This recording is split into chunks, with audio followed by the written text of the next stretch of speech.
прекрасное, о любви, о ожидании, о надежде. Я думаю, что так и должно быть в жизни. Девочки, рассказывайте впечатления. Впечатление. Вау, эффект, прям. Очень понравилось. Слова в конце прям в точку. Да? Супер. Супер. Тебе понравилось? Ага, очень даже.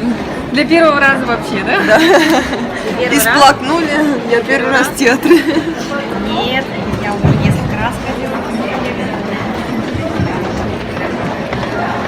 Захватываешь, аж платишься. Да? Ты плакала? Конечно, я Ты плакала? впечатлительная такая. Особенно про маму, там, когда она умирала. Ну, упала. Это очень приятно.